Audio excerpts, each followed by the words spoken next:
the Sydney Roundworld.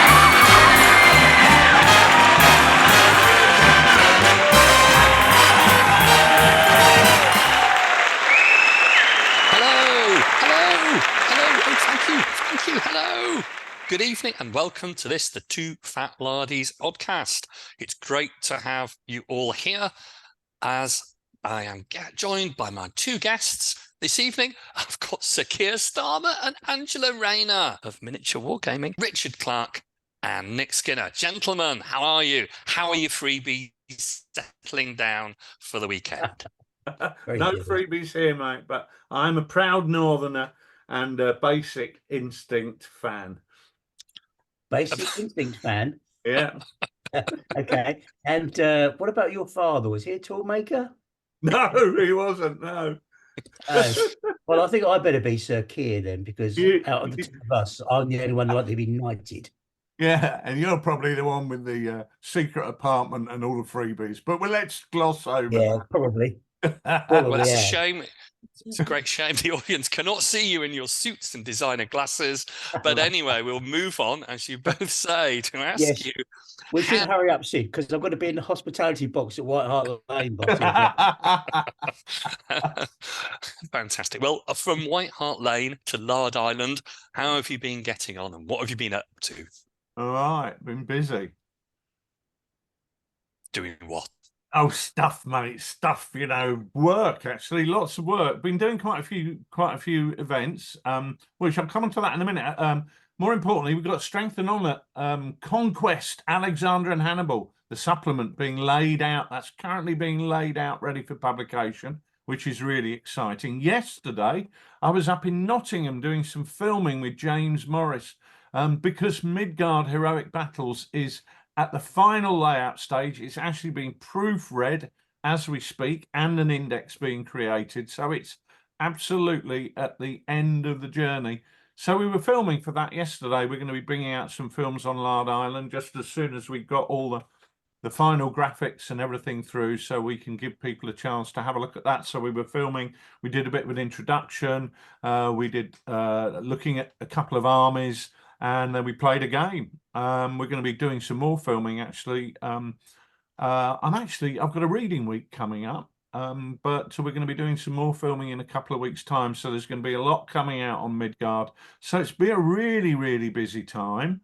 In fact, you can see both Strength and Honor, the Conquest, Alexander and Hannibal game, and Midgard Heroic Battles at Partisan, if you fancy coming along to see that.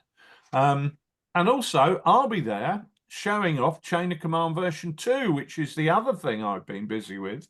We're really making huge progress with that. We've just been going through the big show and tell stage. What we tend to do is we have the development group, which we worked in-house, been working for some years in-house developing the rules, but 6-7 months ago, we pushed that out to the wider development group with people here, there and everywhere, and we got the rules to the stage where we really wanted to take them out and put them in front of the public.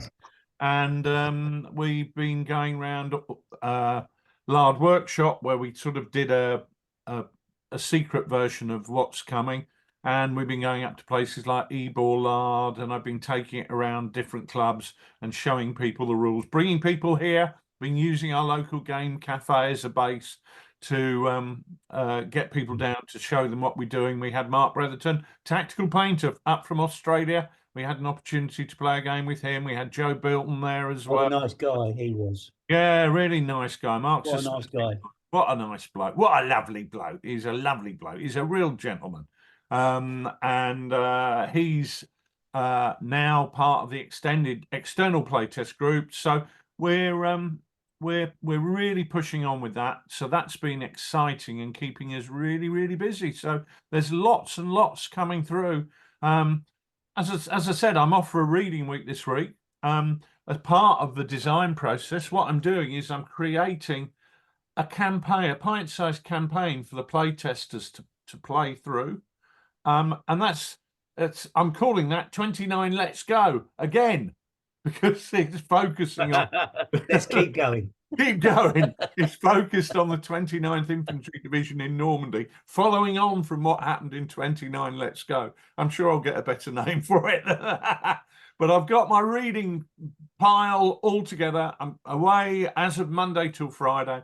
And I'm also getting on then with the edit for the Arnhem Handbook, because that's going to be following straight on from Chain of Command coming out. And of course, the Pacific Handbook on the back of that. So there's so much happening, so much coming through. The only problem is we're completely bankrupt, having lost 20 grand. Yeah. So the big challenge is to keep the business going for long enough to get all these things out. Poor but happy, mate. Poor but happy. That's the most I'm important very thing. happy, and I'm extremely poor. I've not paid. Now there's a lot in there. I've got a couple of questions for you. First question is, Yeah. How big is a 2mm elephant? It's not a trick question. Mate, it's African or Indian. Ah, the ears. It's all in the ears, apparently.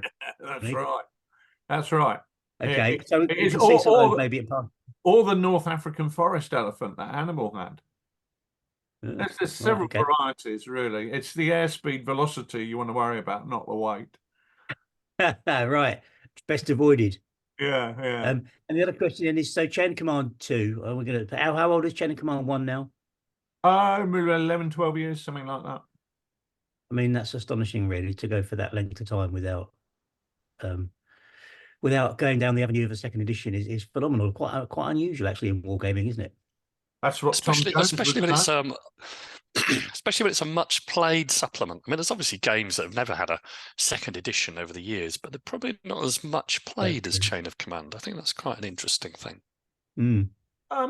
Yeah, I mean, I knew there was a second edition was going to happen. I knew that before lockdown, because some of the I started playtesting some of the ideas way back then, and actually the 1940 handbook contains a lot of the things that we knew were going to be in version 2, so the red dice and things like that. And the Pacific handbook as well has got a lot of the stuff that we knew that was going to be in there. So what we made a point of doing was making sure that those handbooks were going to be completely compliant with version 2. So this isn't something that suddenly leapt onto the stage. This has been there in the background for a long time, and I've said before that that's the reason Arnhem hadn't happened, because we knew that what's the point in producing Arnhem for version 1 when we know version 2 is coming. But obviously you can't always say exactly what's happening. So yeah, it has been a long time. We write rules very differently now to the way we did 12 years ago. We're better at it. We've been doing it for a lot longer. When you look at presentation of things like What a Cowboy, there's I don't know if there is an FAQ on that, but there's no errata on it. So whereas I think the language we use is tighter and more precise, and consequently it's a better product, and we wanted to do that. But looking at it, you think, well, I don't just want to get the English language better, improve the prose. What I'm keen to do is, if we're going to look at it and do a second edition, we ought to say, right, okay, well, I'm really happy with Chain of Command, but just because I'm happy with it doesn't mean it can't be improved. And so we've gone back to basics on some of the design principles, and I'm really pleased with what's happening there. So hopefully people will be coming to have a look at it at Partisan and seeing what there is to see. And then we hope to get that out in the new year. But as with everything, the design process is an organic process of evolution. So you can't say when it's going to be ready until you just know, oh, it's ready. These things always take longer than first anticipated with any project. It's rare to have a project coming in below budget and before time, really. Oh, we never set experience, but we never set a time limit to it because it's pointless. And everybody jokes about Easter, but I mean, I haven't promised that anything will be ready for Easter for 15 years, because I realised how futile it was to put a date on anything. You just have to accept it's a bit like growing tomatoes in your greenhouse. They're ready when they're ready. And when they're not ready, they're not ready. It's as simple as that. So, Well, you have to give them lots of sunshine and cover them in shit, isn't it? Yeah, pile them high with manure, mate, and they'll grow faster. well, that's very true, mate. That's very true. Yeah, so I've been very, very busy with that, which is exciting stuff. It's slightly frustrating that there's things I've wanted to do on the modelling side. I'm really keen to get together a Fallschirmjäger force for use in Normandy, but also for use in the Netherlands, and then on the borders of the Reich in 1945.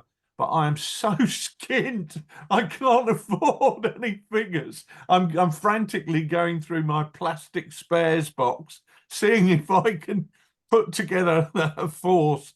So we'll have to see where that goes.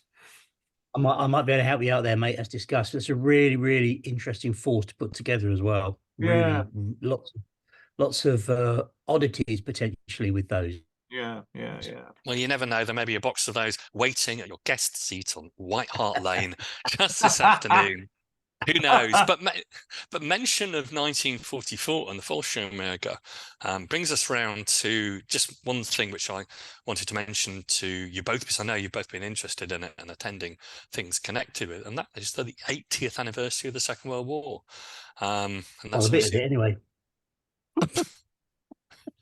80th anniversary of D-Day and 80th anniversary of Operation Market Garden. No doubt to come, the 80th anniversary of the Ardennes, Nick.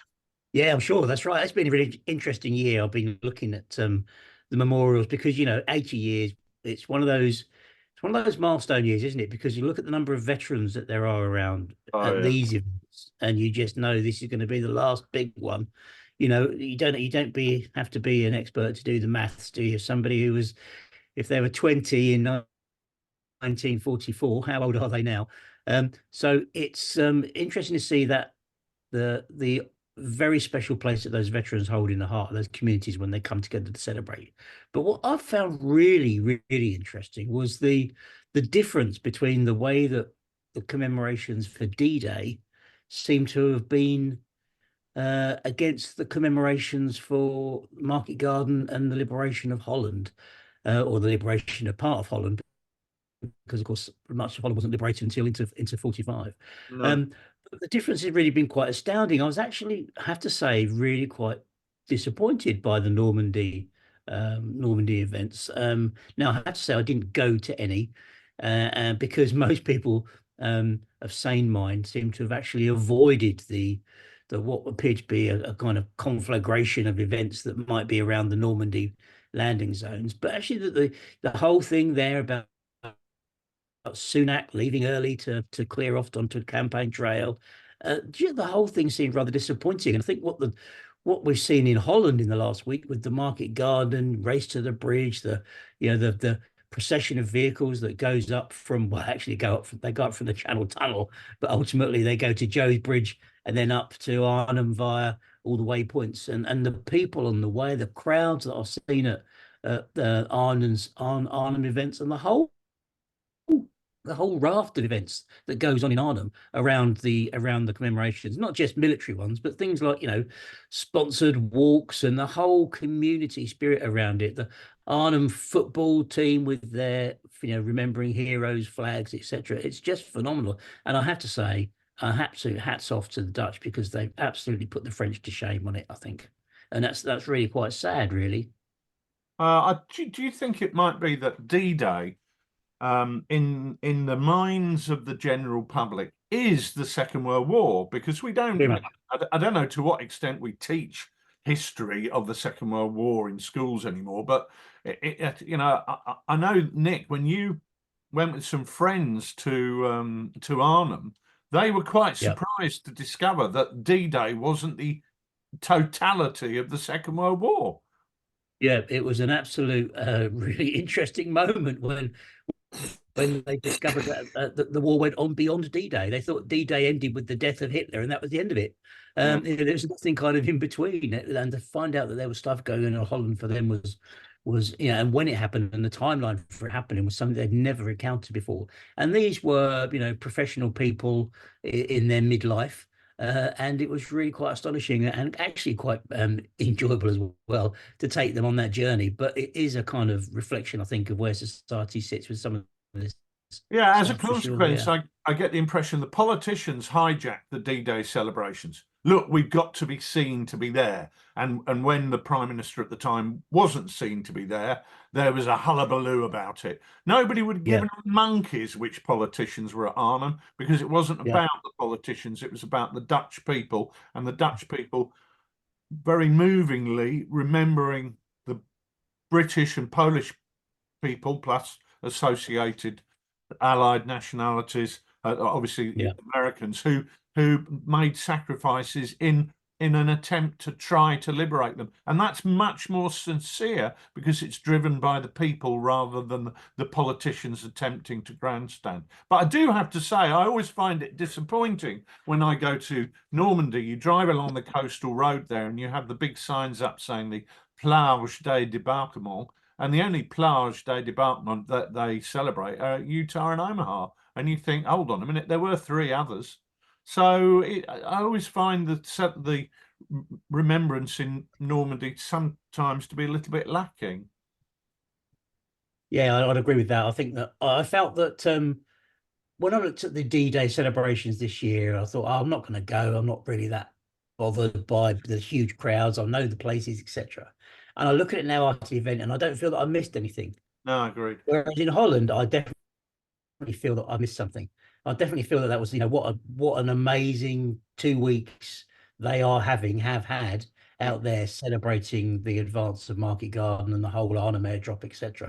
Crowds have been huge, you know, and not from people necessarily going from across the world, across Europe, but, you know, local people turning out with their families to do stuff. I don't see that happening in Normandy. Some neighbours of mine approached me. They literally live about 5 doors down the road, and she said that my wife had gone round for a committee that she's on, and the woman said, "Oh, I'm going to Arnhem." My wife said, "Oh, you should speak to Richard about Arnhem." And so the woman came around and said, "Oh, do you know anything about my Uncle Fred," or whatever his name was? And I thought, Jesus Christ, I'm never going to find out about her Uncle Fred. Anyway, fortunately, thanks to the powers of the internet, I did. And I found out he was with Remy. And there's not a lot of information about Remy, but there weren't a lot of them there. So the amount of information there is pretty comprehensive. So I was able to tell her where he was based. I was able to tell her where Remy were initially based, under the trees opposite the Hartenstein, where they had set up their workshops, and then they moved down to buy the tennis courts. And so I was able to tell them about that. And they then went over for the celebrations there for about 10 days. And they said it was amazing, absolutely amazing experience that they had. And what they felt most of all was the history was there, but it was the welcome they received from the Dutch people that was really very moving. Yeah, so I kind of feel that missing the 80th celebrations was a bit of a mistake on my part, because now I think, oh well, I'll go to the 90th, and you think, well, actually, alarmingly, that seems a long way off. I know. Alarmingly, I went to the 40th anniversary celebrations of D-Day in 1984 on a cycling trip to Normandy with a girlfriend. So that makes me feel really, really old, which of course I am. I mean, you'll get the celebrations in 90 years, but they'll become increasingly more politicized, one would imagine. Because remembrance comes in different shapes and sizes, doesn't it? I mean, there's a personal remembrance, there's a community remembrance, but there is an important political remembrance as well. And those political ceremonies at D-Day were very pointed for a particular reason. And certain people were invited and certain people were not invited. But before we get too politicized about it, there's remembrance of a different sort that one of our great mates, Dr. Daz, has gone on, which has been in Spain, a really interesting tour that he's been doing of various of Wellington's battlefields in the peninsula, Richard. I thought that was really interesting, talking to Darren about going on his battlefield tour, which was the fact that he was on a battlefield tour. I don't know if it was with Ledger or one of these companies, but it was an organized battlefield tour. And he said what really shone out was that it was the war gamers who really, really knew their history. And it was, I thought, a really interesting point about how wargaming is not a celebration of war. It's actually a positive way to remember and to show respect for our forebears, and to understand what was happening, what their experience was all about. And I just thought that was really notable that he said, you know, the wargamers on the tour became the sort of fount of all knowledge, because they knew the detail, they knew the granularity. Everybody knows about the storming of the walls of Badajoz, but they knew which units had done it. They knew which uniforms they'd worn. They knew the people who were involved. So I think it just shows that wargaming is an opportunity to learn so much, as well as just enjoy playing the game.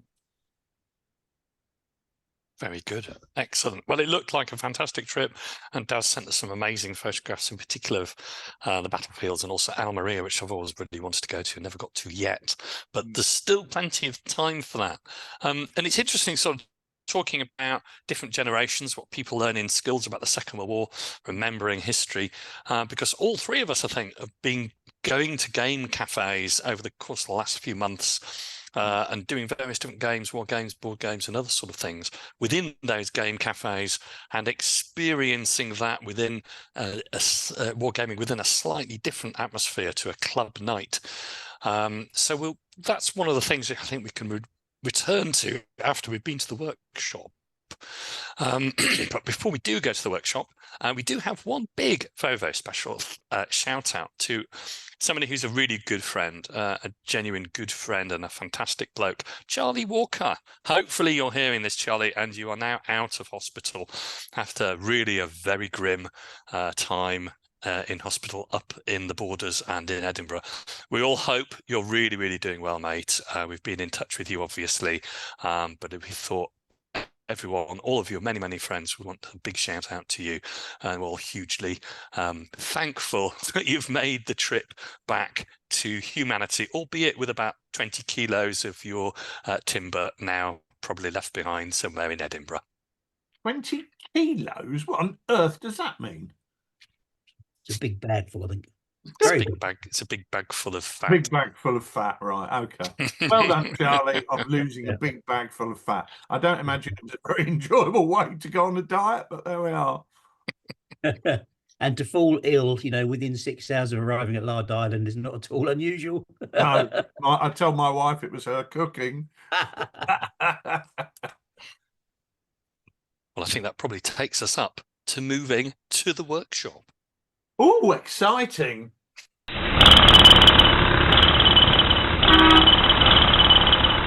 So here we are in the Lard Island workshop. It's not really looking as frantic as normal, possibly because two of us have only been doing small amounts of stuff.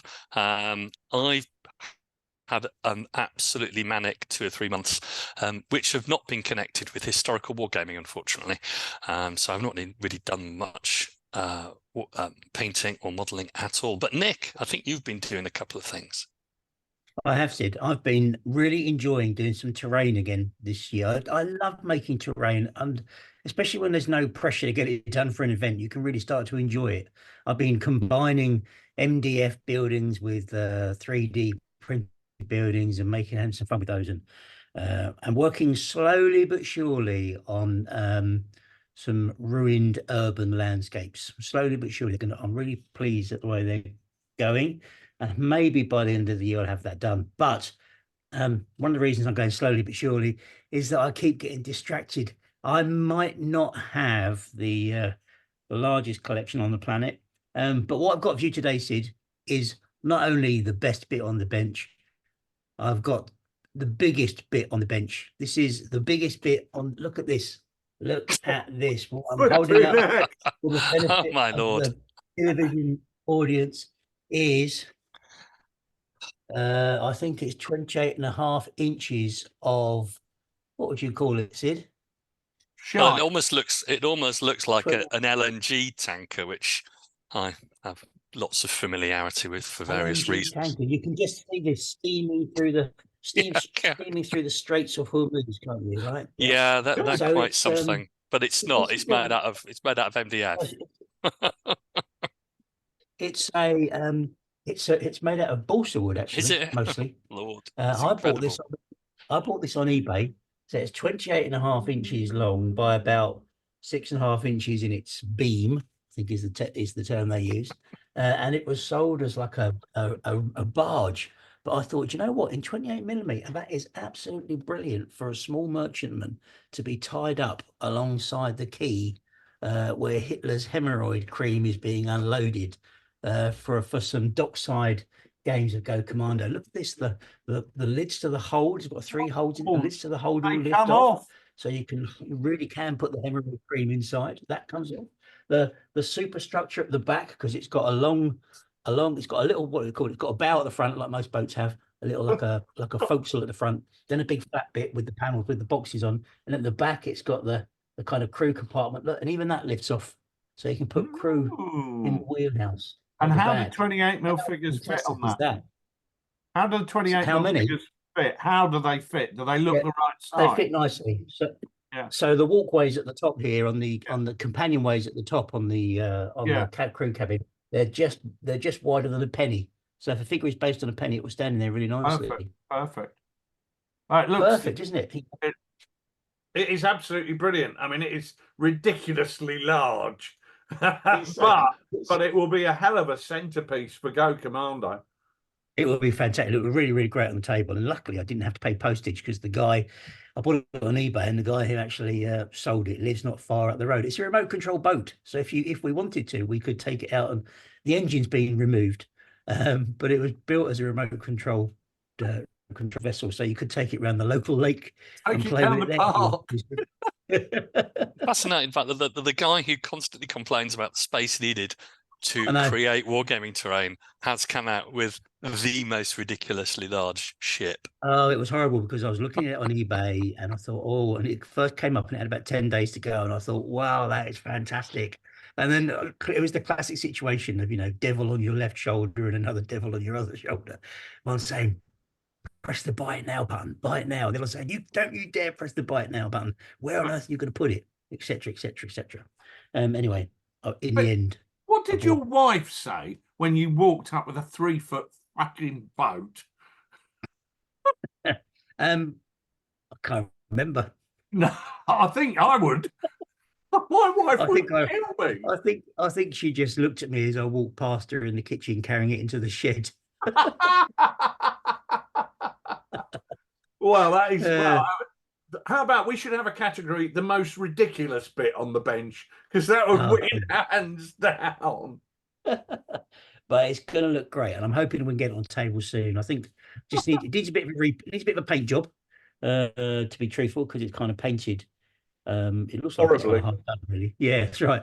But I'll have to kind of turn it into something else. So that without doubt, Sid, is the biggest bit on the bench. You can't argue that, right? No. That is the biggest I think we've ever had. I mean, it's quite impressive. I mean, it's a shame we're not on live stream, as the kids would say, because it is I'll truly put some photos on my Twitter feed. In fact, I probably already have. But it's bigger than it makes my horse glider look like a little mosquito. So I've got the biggest bit on the bench. I've also got the best bit on the bench. Now, this comes with a warning in that this is an advanced preview, and I received this without having to pay for it. But it wasn't sent to me as a review copy. It was just sent to me to say, what do I think? Free gear. It's the Keir Starmer. It's the Keir Starmer tribute show. Keir Starmer of wargaming. Yeah, Warbases are doing a new series called Table Ready Terrain, right? And I have to say, it's bloody brilliant. They sent me a pillbox, and this arrived at 10 to 12 yesterday, and by 12 o'clock I made it and it was on the table. So it's pre-printed in color printed. It's a brick hexagonal pillbox, right? So it's not complicated in its design or structure, but it goes together beautifully and it looks great. I thought I'm gonna have to touch it up a bit, but actually you wouldn't need to. You don't need to. As it comes off the screw, it's really, really cool. And I've got a machine gun nest as well, which That's a classic. in classic grey. That is the classic brick pillbox. If you remember, there used to be one by Luton Golf Club. I don't know if it's still there, where the brick. It's still there, mate. Yeah. It's And still you there. think, why have they made a pillbox out of brick? Because it won't be very effective. But actually, the bricks were used as shuttering. So they built it with a huge cavity between them and filled it up with concrete. So the bricks were simply a way of retaining the concrete when they pulled it in. So that's a really nice model. It is very, very nice, very simple. And they've got a small range of these things. And they're going to be, I think they're going to be releasing them at Partisan, but I think they're something like £10 a pop or something. And I would certainly pop a few quid at that because they go together really easily. And you literally, on that brick pillbox especially, there is no need to do anything else with it. Right. Okay. Whose Lovely. flat are you broadcasting from at the moment, Nick? Are you in your own home, or is there something we should know about your marriage? This cup of tea is brought to you by PG Tips. And if you say that a freebie is the best bit on the bench, I'm going to scrap this broadcast completely. Sydney. Well, it's also so. This is it. But listen, mate. Okay, the proof of the pudding is in the eating. You make your own mind up. All right. It is very nice. It is very nice. You spend some of your hard-earned cash on getting one for yourself. I'll keep my freebie, right? and you buy one for yourself and see what you think. But I tell you what, I think you'll love it. Do you know what? I was offered something free this week, and I said no, which is why I always say, on point of principle, I will not accept anything for free. Although I did once, but then I did once. And I thought, oh no, I can't review this because I'll have to say I got this for free. And ever since then, I've said no because I don't like getting things for free because I can't review them because it was very kind of them. I think they really just wanted a bit of individual feedback on what I thought of it. So I probably overstepped my brief. It's nice to know that they respect your opinion and not mine. Of course. I'm sure. Yeah. I'm sure that's what Lord Ali said when he presented Sir Keir with his suits as well. Just wanted a little bit of feedback. Yeah, absolutely. I'm pretty sure this now makes me an influencer. So, well, that's possibly one word for it, Nick. That is one word for it. I will be going on SAS Who Dares Wins next time round. You'll be as svelte as Charlie after that, you know. Anyway, enough of this utter nonsense. Yeah. Enough of this tomfoolery. Richard, what have you been up to in the workshop? Nothing. Bugger all. I made some ships, Black Seas ships, which I've done nothing on because Charlie was ill, and I thought I don't feel like going on and rigging these while Charlie's so poorly. So I've left them there on the side, and now he's feeling better. I'm hoping that I'm going to be able to get back on that particular bus. But no, the thing that I have been doing is making some terrain for my late war 1945 German stuff. And what I've done with that is a lot of people have seen this, but this is an ongoing project which has been done over a period of time. What I've done is I've been making some sort of boggy fields, damp fields. And what I was really looking to do was to create ditches at the side of roads, which is something you never really see. And it's difficult to do because you can't use a router to route down into the table. So what I did was I used 12mm MDF. So I did the fields on 12mm MDF, but I also did all the buildings and the gardens on 12mm MDF. So where the gardens end, if you put the base with the building on and the garden on next to the road, you get a ditch in between them. And so I've just been extending my terrain, and I've been making some bits of scattered terrain just because I can't afford to buy anything at the moment. I've been going through my bits box and my bases box, and I've got a load of war bases do a really nice range of sort of little objective bases, and Charlie Foxtrot do a similar range of small bases.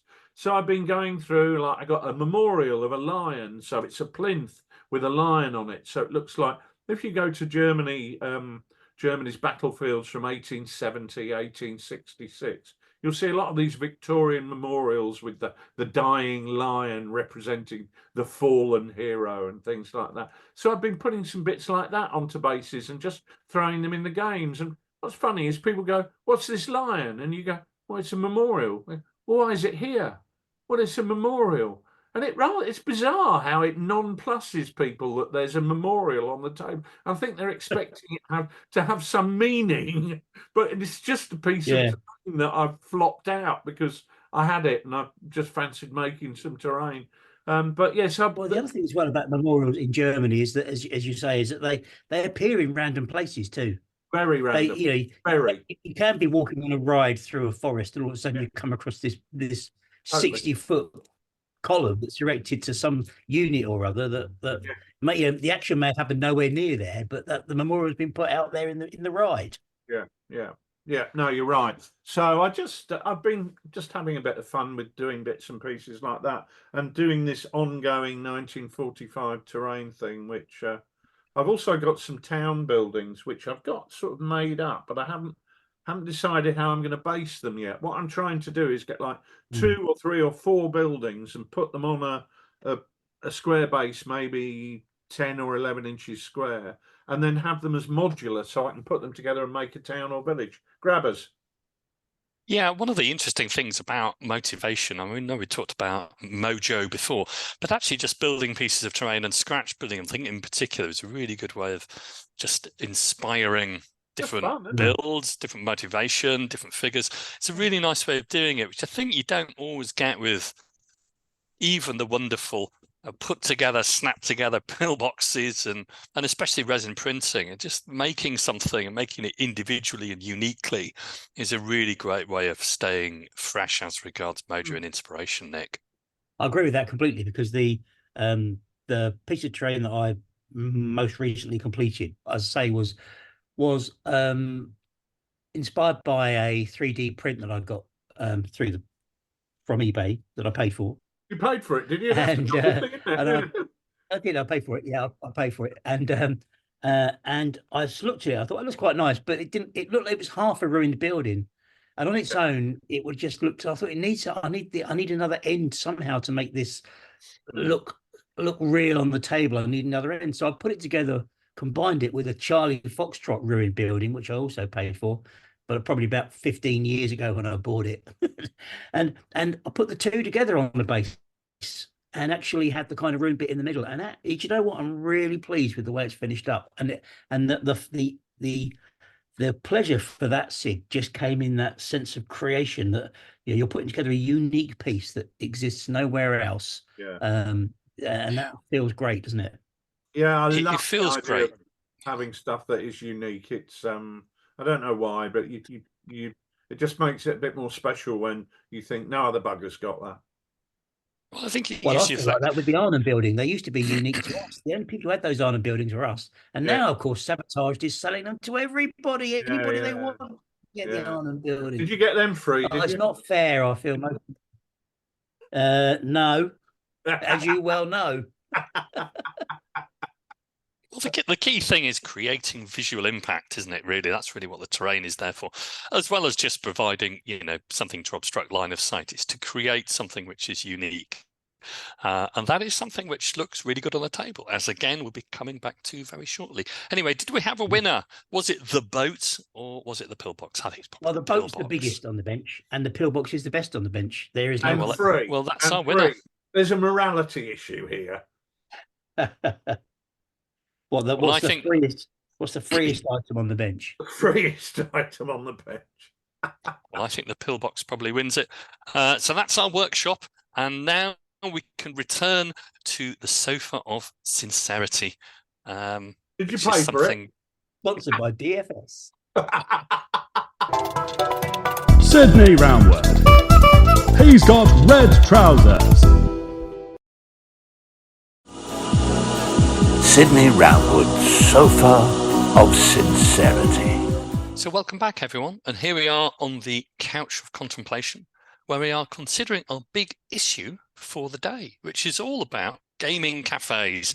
And as Rich and Nick have just already mentioned, we have over the course of certainly the last year or so, been increasingly down to local gaming cafes. We've been to the one which is very near to where we live in St Albans. I've personally been to one called Bad Moon Cafe, which is in South London, with a couple of very good friends of mine on a fairly regular basis. But also we've been to cafes as far apart as Edinburgh and also Derby, and I think probably there's one or two others that we haven't mentioned, which we've been to, Sheffield as well, certainly. And I think all of those different gaming cafes have brought something which is really, really excellent and different to a normal club night.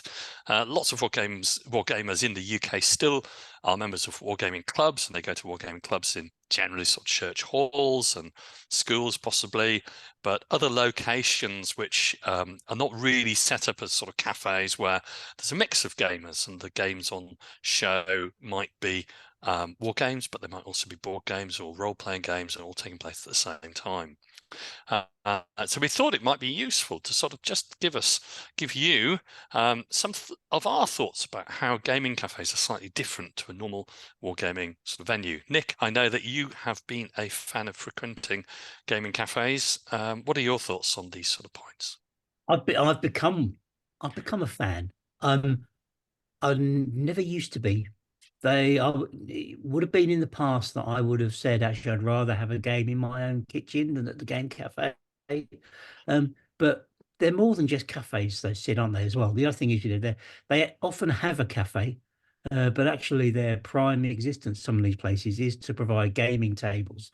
And some of them are quite big. I'd even include big. Bristol Independent Gamers is a kind of venue of the kind that I'm talking about. Even Firestorm in Cardiff, places that have tables set up for you to go and play on, and where you can take your toys and play the game of your choice. There's lots of benefits of it in terms of church halls and club meetings.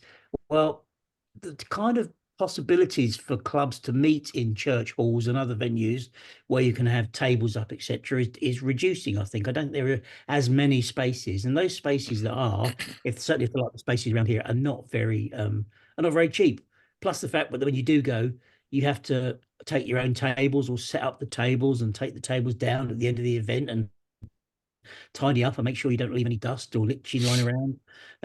Whereas with the gaming cafes, it's a much more case of turn up, the table's already there, they've got stuff on hand for you to satisfy a bit of a shopping itch as well. If you need paints, sometimes they will sell paints or terrain items, and some of them sell full ranges of figures and terrain, etc. And I just quite like the vibe. I didn't think I would, but you can go there. We've been to the one local, and you get other people playing at other tables, playing different games, and there's a bit of curiosity about what you're playing and what they're playing. This is a great space where gamers can merge together. And I was inspired to make that connection again, Rich, in your latest article that is in WSS magazine, the one that Rich has written in I think it's issue 132 of WSS magazine, which is dropping through letterboxes as we speak. Incidentally, I noticed it's dropping through letterboxes now in see-through plastic, which is a change from the brown paper envelope that used to appear.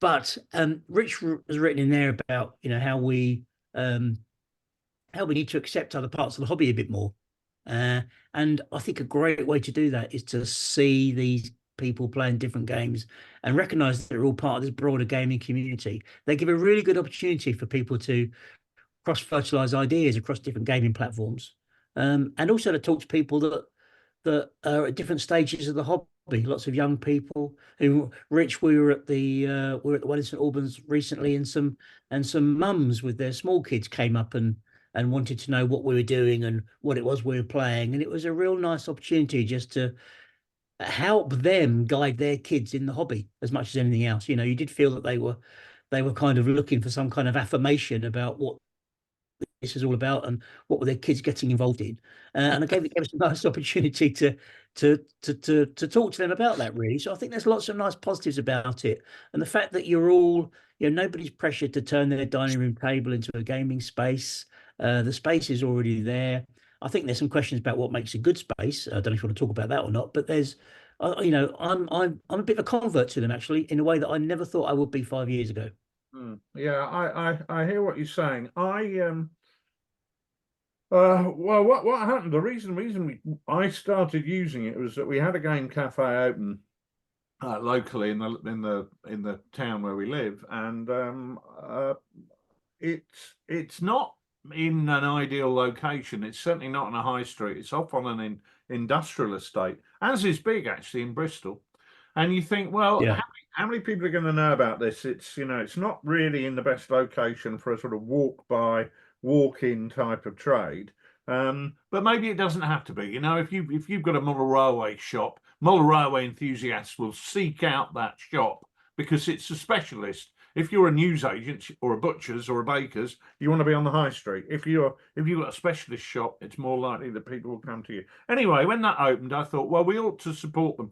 But the thing I discovered was actually having a venue to go to like that makes my life a lot easier as a host when people are coming here for a game, because they do food and they do coffees and they do cakes and they do bottled water and soft drinks. And actually, if you're there in the evening, they do beer and they do wine and spirits and so on and so forth. So in terms of catering, it's all there on your doorstep. It's a one-stop shop. You can go there. And what we tend to do, and this is it, I'm interested to hear what Nick feels about space. What we tend to do is we book 2 tables, because the tables are absurdly cheap. They're like £9 for 10 o'clock in the morning to 5 o'clock in the evening.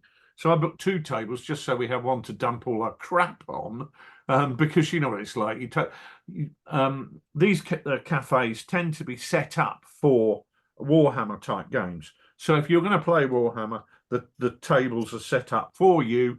They've got all the terrain on. We don't have that luxury because we're going there with a very different type of game. So we have to take all our clutter along. So we've got boxes and so on and so forth. So it means that we take the other table. That gives us a little bit of elbow room, which I quite like.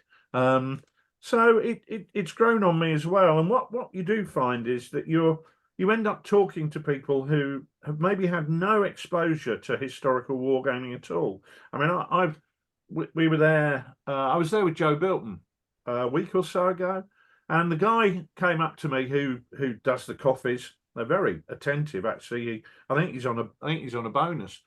He comes up every half an hour. Do you want another coffee? Do you want another coffee? I mean, Christ Almighty, God knows what state my prostate would be in if I had as many coffees as he was offering me. But he said, it's always great to have you guys here. It's always interesting to hear what you've got to say and see what you're doing. And you think, well, his exposure to historical wargaming was probably 0 before that. Sid? I think that's one of the big pluses of the whole experience, really. I totally get the fact that it's a dedicated gaming space. I think sometimes putting games on at the house is fantastic, but it also requires quite a bit of thought about, what you're going to feed people, when it's going to be, how long are you going to be doing it. Whereas it's kind of a neutral space, the gaming cafe. But the biggest thing I think for myself is that it's taking historical wargaming out into an environment which isn't necessarily kind of a sort of disciple missionary sort of environment. You're not preaching to anyone, you're just placing a game alongside other games, and you can see, to be honest, what other people are doing, and they can see what you're doing. And I think that's really nice, because some of the games which have been played, whether it's 40k or whether it's a fantasy game or whatever it is, on the other tables, you get the opportunity to, if not compare, just to sort of just look over the side of the table and see what other people have sort of brought, and how they're approaching the game differently. And those are sort of things that I think are really interesting to sort of compare. And in a space where to see what the games are sometimes, just to see. I think that's right. What does a game of 40k actually look like, right? I know, in our historical hobby, right, we'll all have a view as to what it might look like based on what we peered on through the Warhammer shop window as we go to get our Citadel paints. But actually, when you're close to one, and when you can see the enjoyment that people are getting from it, the young people get from it as well, it's really good. I'd not seen a game of 40k being played until the last year or so. So it was a new experience for me. I mean, some aspects of it I found quite surprising, but you know, I found that. I mean, let's be honest. Okay, let's not pull any punches. I found the terrain they were using to be a bit odd, because when I try and set up terrain or when I build terrain, it's a bit like you saying about your building, Nick, that you felt it needed another half in order for it to make sense. When I look at some of the 40K game tables with sort of half buildings and no rubble and things like that, I think, wow, that looks a bit odd to my mind, because that building should have another half. And if it doesn't have another half, it should have piles of rubble around it and things like that. But I'm thinking as a historical gamer, what strikes me when after seeing them playing for a bit is not, oh, that building looks daft. It's, oh, look, they're having fun. And that's the most important thing. Their games might, that there's a commonality, but a difference in the way their games look and the way their games are set up. But what is common is the fact that they're enjoying what they're doing just as much as we're enjoying what we're doing, and that obviously is positive. I do tend to find that often you'll get some lads there playing 40K, and they'll go, "Oh, is that a Tiger or is that a Sherman?" And often they will know correctly. I mean, that last time we were there, when we were talking to the yummy mummies and their kids, one of those lads must have been about 8 years old. He knew every bloody vehicle on the table. I mean, his knowledge is encyclopedic. And I thought, oh well, these kids probably are in the wrong place. Their mums probably think they're going to ask us questions about 40K, but not at all. They were really interested in the historical side of it. And you think, well, that's an opportunity to reassure that the mum that they're entering a bona fide hobby which is going to be interesting. And we had an opportunity to chat to them about, you know, the modeling side of it and the painting side of it and the collecting side of it, and how multi-dimensional the hobby is. And I think the kids were probably going, what on earth is my mum asking all these questions for? But the positive thing was the takeaway for the mum was that, yeah, this is really good. And she said as much. So that's an opportunity we wouldn't get in a club environment. Yeah, totally. And I think certainly the cafe that I go to or have been to in South London, just by Borough Market, is a slightly different vibe. It's absolutely packed with students. So students and people who are, dare I say, young working people who probably look to be in their 20s and definitely no later than early 30s. Me, Des, Sean, we stand out by our age and obviously our radiant good looks.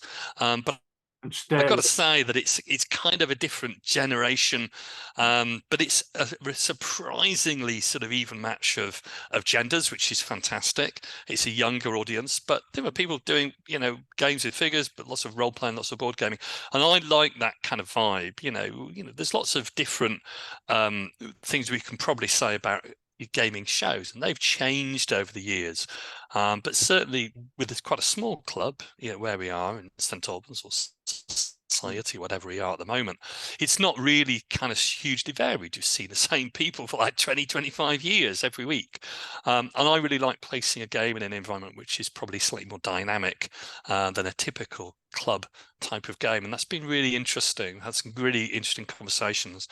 Some sort of practical points to come out from what we've done is that although we've hired a table, we've hired a larger table, one of the things that I took down as a game of When the Last Sword is Drawn last year, Bonsai Bonkers. Well, you might refer to it as that. We call it something different. And to try and make the game cafe version, which I've referred to a few times, I'd shrunk the board even further than it is at the moment. I'm not sure that was a great idea, because although I shrunk the board, it didn't shrink all the things that you need to be on the table adjacent to the board. It didn't shrink the handouts. So little things like that were really interesting, and sort of took that away and sort of went back and redesigned those as because things you only really find out when you're in a cafe environment and you just don't have the room to expand. You've hired a table which probably is not as big as the one that you really would have ideally wanted, and just taking a game out to an environment like that tests all sort of the design parameters that you had in mind to start off with. And I thought that was a really interesting experience. How can you create a game specifically for a game cafe, which is quick, which is something that you can introduce other people to if you needed to, you can quickly describe, and also play in that specific environment. Do you get cross-pollination, Sid? Do you get young people who are there to play, I don't know, whatever game they're there to play? Do you get them coming up to you going, "What are you doing here, you old man?" Yes. In a more polite fashion. And we do the same. You know, there was a group of girls on the sort of table which was next to us when we were playing Britannia a couple of weeks ago, and we were saying, "That looks great. What are you doing?" And they were playing a session 0 game of, I can't quite remember what it was. Maybe it was Monster Hearts or D&D. I can't remember. But you know, they were doing a session 0, and sort of Sean and Per were saying, "Oh, that looks really good fun. You know, what they're doing." So you do have that sort of vibe of being able to sort of look over your shoulder and see what other people are doing. And I think that's really healthy as gamers, not necessarily just historical miniature figure wargamers. I think that's interesting in terms of the way they set the places up, isn't it? Because, you know, obviously, if you're running commercial premises, the number of tables you have is the thing that drives the income. And I do feel sometimes in the cafes, the tables feel very close. So we're used as gamers to having lots of space to walk all the way around the table, maybe. You know, the table is like an island that you can walk all the way around it. If you go to a lot of the cafes, you have a table will be part of sort of 3 tables maybe on a long strip. So your game could be in the middle, and you could have 2 games either side of you that are quite literally butting up against yours. So you can't get around it. And I find that I've found that quite challenging. I find that quite difficult to get my head around. Which is, you know, as Richard says, you know, he'll often will book 2 tables, because it means it gives you space to use your stuff, but also it means that there's other games. We're not encroaching on each other. You know, we like a bit of space, don't we? But of course, the other side of it is that actually they do give us all that space. So if you want to do a big game, if you want to do a game on an 18-foot table, that's beyond the reach of most of us in our kitchens, and possibly beyond what some of us can do at our local club. But in the games cafe, that becomes infinitely easier to achieve. And they're great places for venues for games days. You know, the guys who do various large events, those that use the cafes, it seems to me that they are you know, sort of a step ahead of the game in some ways. Lard has started using a cafe in Sheffield, hasn't it, sir? So they use Patriot Games, which is an absolutely fantastic gaming cafe. It's got a very good shop attached to it, and they do also, they've got a back room, and it's got a part cafe and a part back room, and that is used. Is that a back room where the real, you know, the real tough nuts hang out? Where the real serious. That's where Ken Riley sets up his 15 by 20 foot table. And I'm honestly, I think it's interesting, because I don't think many of the people who frequent Patriot Games would ever have seen a table as large as Ken's, for instance. And that sort of gives people a glimpse of what, you know, a really large traditional type of big war game would look like. But there's lots of tables which have been used there for sort of card Magic Gathering tournaments, but also role playing at the same time, as we were down at Patriot Games for Steel Lard a year or so ago. Interesting. Good. I also like the fact that it gets me out of the office and my headspace. When we're developing a game, when we're play testing, it means I'm away from my normal place of work. In my mind, I'm concentrating on the task in hand. I'm not distracted by what's going on in the office, by the phone ringing and somebody going, "Oh, I've got a delivery of paper for you," and stuff like that. Not that they talk like that, but for the sake of dramatic purposes, they could. Yeah, I think that's a really important point. It takes for me, takes that's you an out important of point for me, because it's my job. You know, I am at work when I'm playing a game. When I go to a games cafe, I'm not at work. I'm just playing a game. Yeah. And if you want to meet other people, I mean, I'm not saying these are kind of dating spaces, but gaming can become an insular. You know, we can, as you say, Sid, we can very easily game with the same people for 25 years. And actually going to these places means that you're going to get a mix of people. So if you're bringing new people into the hobby, or even if you're just sick to death of the same old faces staring at you over the table, then they offer you that little bit of difference. And some of them do competitions, I think, as well, which is, I know, Yeah. a kind of, a dangerous word to use around wargaming, but they do, like the chess ladders we used to have at school with people gaming, and I think that's quite fun. Why not do that? Yeah. Plus, often they have little shops, and the little shops are, it's harder now to get paintbrushes and little pots of paint, isn't it? And if you can pick them up at your friendly local game store and get a game in at the same time, Yeah. bonza. Well, I think the one in South London does. It's got a bar, and at one side of the bar there's a painting station, so you can have a go at painting things. They do painting classes. They get well-known painters like Siege Studios to come around and sort of give painting demonstrations and master classes and stuff like that. So I think the idea is that it's kind of holistic. There's lots of different things which are going on there, but at the heart, I think, is something that we, as people who are interested in Lard, would recognise. It's building a community. It's building a community of people who've got the same interests. They may be adjacent to each other. We might not be sitting there wanting necessarily to play Monster Hearts or, I don't know, Barbarians of Lemuria or whatever the new hotness is for role playing. But we are still gamers, and we've still got an interest in a column shift or how to replicate a grapple or a sword fight on the table. Or, they've got 40k players who are moving things around the table which look very much like World War I British tanks to me. But it's still gamers, and it's still got a commonality of purpose there. We're still people who, we have long-standing love and interest in creating things, whether they are just on the tabletop or whether they're also in the theatre of the mind by reference to role playing.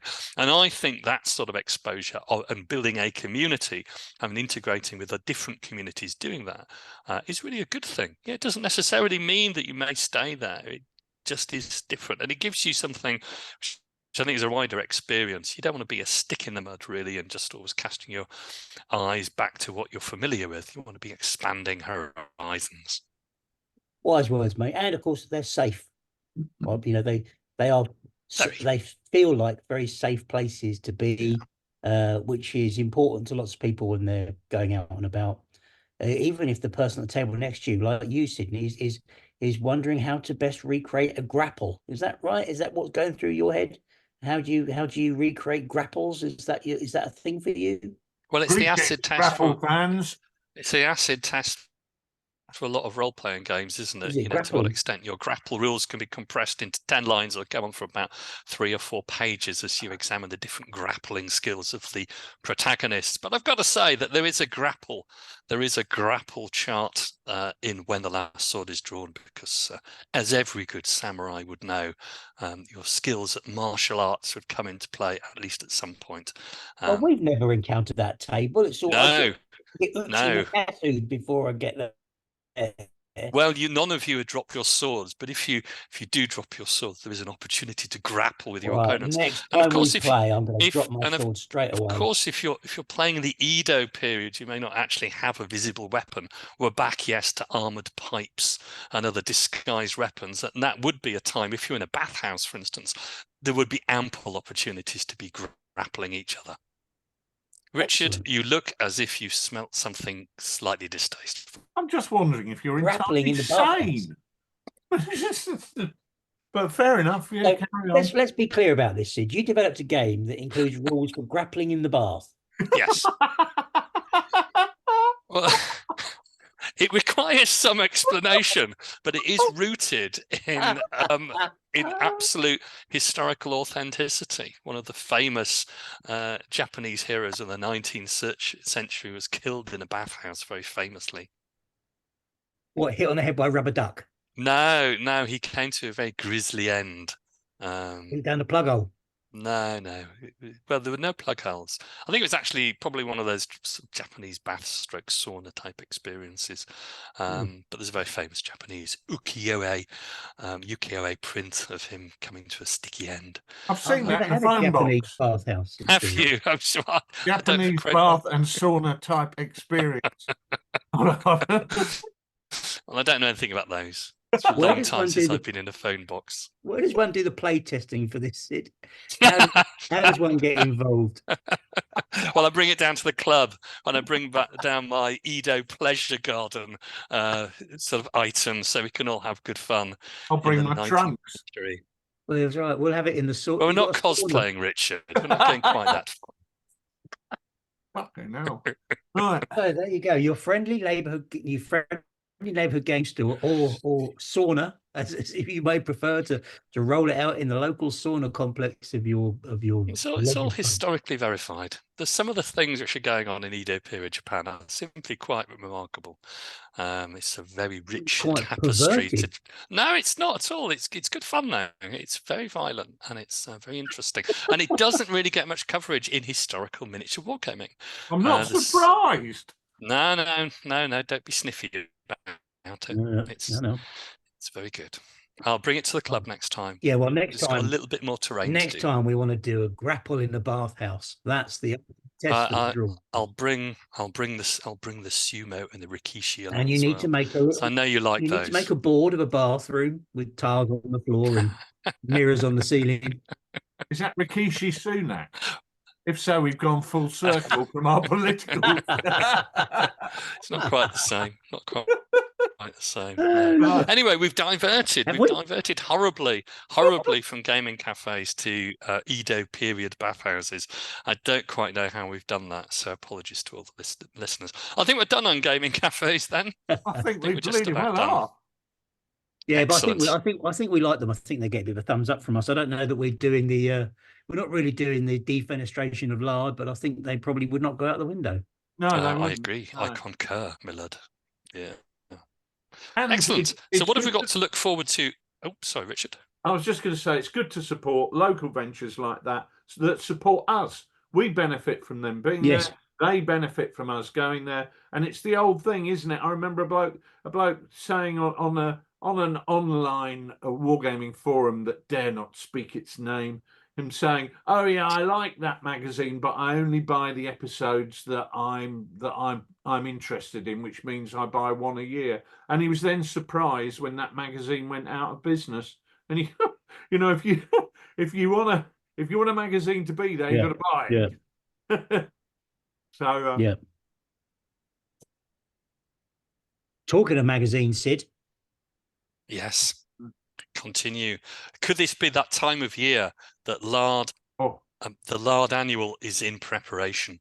We're into what you commercial types call Q4, I think, which means that we are now in October, which means we are now in Lard Mag territory. And once again this year, we will be assembling what we hope is a real cornucopia of Lard.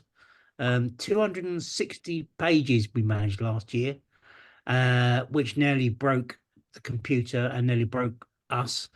But I think most people would agree that it was a really, really good mag last year with contributions from many people from across the hobby. This year, again, we're looking for contributions. We have a, if you follow us on social media, message us for the best way to send in submissions. But basically, we'd love submissions from people from across the hobby. We love scenarios, articles to support the games that we play.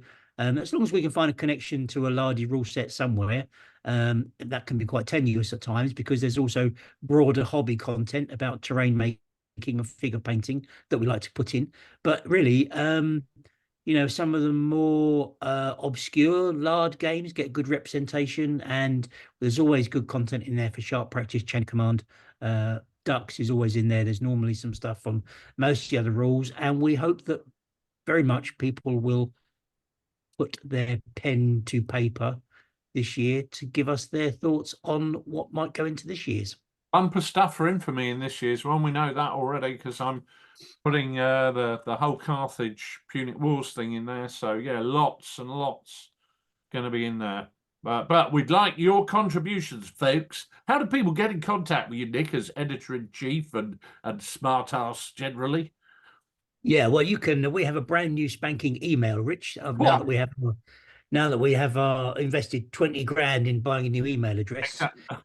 The email address that you can reach us on is lardmag, at TooFatLardies.co.uk. Is that Lard Mag at TooFatLardies? Lard Mag. LARDMAG.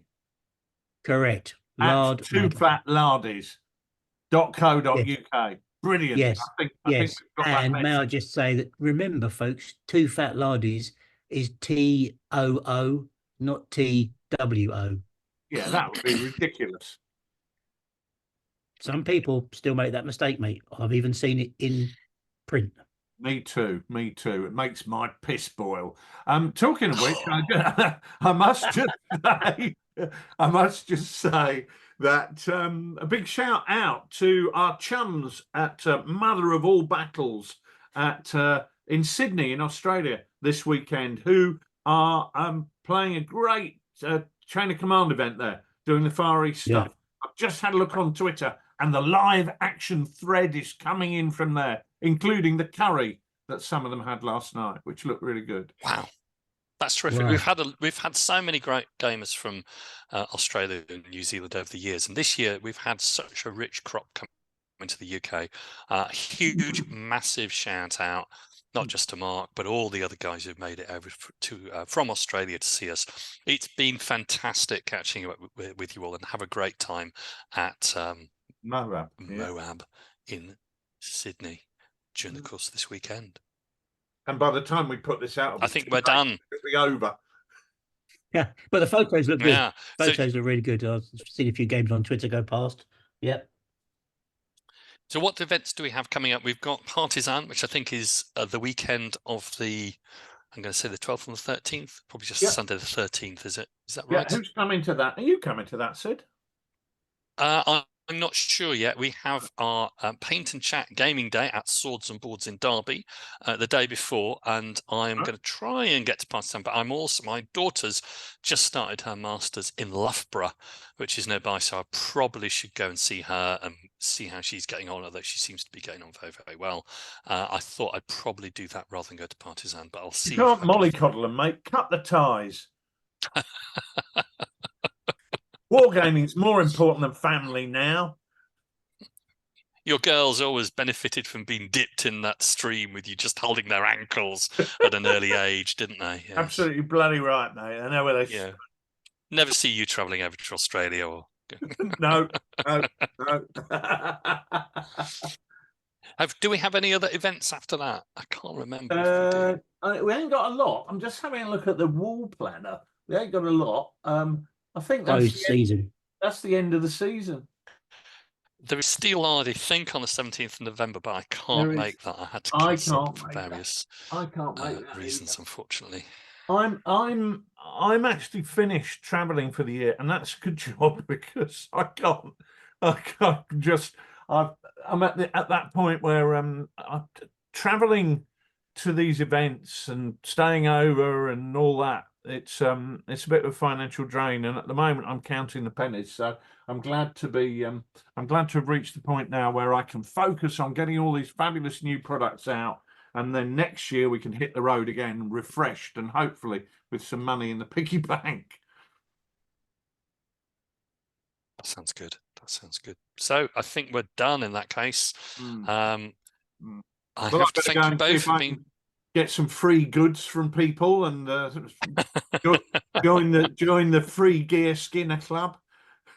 Yes, email freegear@TooFatLardies.co.uk. Send your free gear. You better go and create that. Fat Nick at TooFatLardies.com.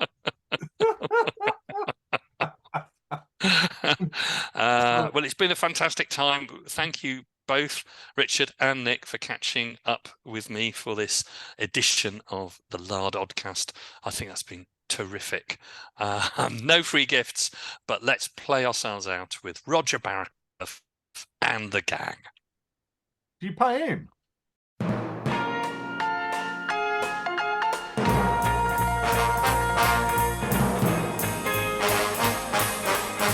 In tonight's show, Sydney Rumble, joined by Nicholas Skinner and Richard Clark. Music by Roger Barrett and his band.